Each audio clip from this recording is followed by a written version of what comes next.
Bang, ini semakin memanas polemik perceraian Mbak Im dan Paula. Terakhir, sesama praktisi hukum itu Bang Hotman mengatakan bahwa ada 3 poin penting yang tidak masuk akal atau janggal. Pertama yaitu Humas PA Jaksel keliru ibaratnya ngomong ke publik, dan juga Bahmi juga ngomong ke publik. Ini bisa kena pidana nggak sih Bang? Soalnya kan mencemahkan nama baik Paula itu sendiri. Abang sendiri sebagai praktisi hukum gimana? Jadi gini ya, terima kasih tentunya. Assalamualaikum warahmatullahi wabarakatuh. Selamat sore dan salam sejahtera. Jadi berarti polemik ini sebenarnya kan sudah bermuara kepada putusan hakim yang sudah inkrah. Tinggal nanti perjalanannya ke depan, apakah dia mau banding silakan saja ya. Yang saya monitor, Paula mau pengen melakukan banding, dan dari pihak Bahmi juga melakukan banding. Nah sekarang seperti apa yang dikatakan oleh Pak Onman itu eh, saya analisis ya, saya penggal satu-satu ya. Yang pertama tentang masalah humas itu saya rasa dari wawancara saya terdahulu saya sudah sampaikan itu bahwa tidak selayaknya ya humas daripada pengadilan itu mempublikasikan hal-hal yang menjadi substansi sidang pengadilan. Sudah pernah saya sampaikan tuh. Itu sudah melanggar sumpah jabatannya. Nah, tinggal nanti kewenangan jabatan ini kan tergantung kepada pihak pengadilan ya. Ya, kalau dikatakan mau dilaporkan si jubirnya ini juga ya susah juga ya. Itu kan dia pada saat dia berposisi sebagai humasnya pengadilan, cuma kelebihan spuyer yang tidak substantif itu disampaikan ke publik ya salah, nggak boleh gitu kan. Itu kan konsumsi daripada hakim yang bukan kewenangan dia untuk menyampaikan. Itu kira-kira untuk meluruskan permasalahan ini ya. Kemudian tentang masalah eh, Bahmid itu nggak boleh ya. Dia tidak punya hak kewenangan untuk mempublikasikan apapun yang dialami oleh Paula. Ya.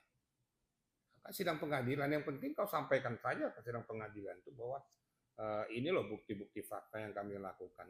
Apalagi sudah menyangkut hal-hal yang sangat sensitif. Ya, ini yang tidak boleh. Kalau seandainya pihak Paula mau melaporkan itu sah-sah saja, silakan saja. Hanya saya garis bawahi bahwa ini kadang-kadang susahnya, kadang-kadang ada pengadilan jalanan ini.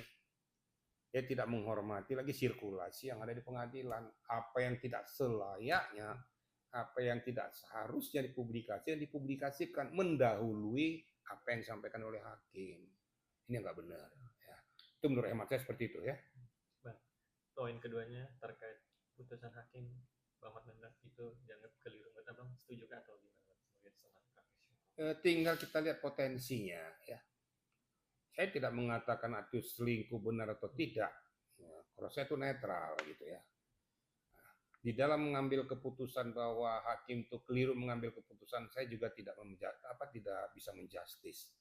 Itu hak kewenangan daripada hakim. Kita orang umum siapapun kita itu jangan mendahului hakim. Yang memutuskan, yang menyidangkan kan hakim. Yang memeriksa perkara itu kan hakim. Kita tahu kulit luarnya, tapi substansi dalamnya kan kita tidak mengerti dan tidak mengetahui. Jadi apa yang disampaikan oleh hakim itu menurut hemat saya itu sudah merupakan keputusan akhir yang sudah inkrah. Itu menurut heran. Tapi ya memang yang harus didalami kata-kata selingkuh. Selingkuh ini kan harus perlu diambil aksiomanya. Gitu.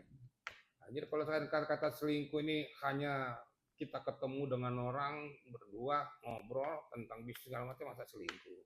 Bisa dibuktikan nggak?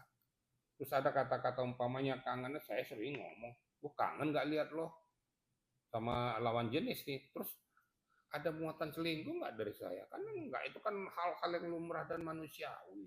Makanya kangen yang dikatakan itu perlu didalami dengan substansinya yang sesungguhnya gitu loh. Kemudian kata-kata sayang, saya juga udah pernah bilang, gimana sayang? Udah lama nggak ketemu loh. Terus ada muatan selingkuh. Makanya saya katakan, pengertian selingkuh itu yang harus didalami. Ya, saya pernah mengatakan selingkuh itu pertautan hati dua manusia yang berlawanan jenis untuk mencapai suatu sasaran ya, dengan melawan norma. Itu namanya selingkuh. Itu kira-kira rekan-rekan. Jadi jangan terlalu cepat mengatakan selingkuh, terus hal-hal yang jadi bersifat umum terus kita ambil jadi hal-hal yang sangat sensitif. Kira-kira gitu ya. Nah, berarti bisa dibilang kalau untuk menjustis seorang dibilang selingkuh harus ada fakta bahwa dia berzina, sedangkan Paula saja kita tidak tahu benar ada dugaan perzinahan di situ. Begini ya, rekan-rekan medis supaya paham ya. Berzina udah pasti selingkuh. Selingkuh belum tentu berzina. Nah, tolong dipahami ya. Jadi harus dua sisi ini harus betul-betul kita dalami. Ya kalau selingkuh itu memang sambil melakukan zina atau persetubuhan, nah itu baru namanya zina, coba sama saya sebutin lagi gitu ya. Kalau selingkuh, ya belum tentu. Mungkin masih ada pendekatan dan lain sebagainya, tapi belum melakukan hal yang sensitif, itu bisa saya selingkuh. Hanya perlu didalami pengertian harfiah daripada selingkuh yang saya sampaikan tadi. Itu loh. Jadi kadang-kadang gampang-gampang aja supaya menjustis orang, supaya dia salah, dia nggak benar pun bilang aja benar gitu loh. Dia nggak selingkuh, dibilang selingkuh. Nah ini nggak tepat. Makanya buktikan dong konten selingkuh itu sebenarnya bagaimana. Kira-kira gitu ya. Itulah yang membuat ibaratnya polemik makin memanas, pro kontra terkait Paula yang dibilang selingkuh dan yang membuat seorang Paula jatuh bang, nama baiknya jatuh dibilang selingkuh, seperti itulah bang, bisa dibilang. Ya menurut hemat saya tuh gini ya. Saya dalam posisi ini saya posisi netral. Ya. Saya juga belum bisa mengatakan bahwa Paula itu tidak selingkuh. Paham kira-kira ya. Tapi saya juga tidak bisa mengatakan dia selingkuh. Berarti intinya harus bisa dibuktikan harfiah selingkuh itu.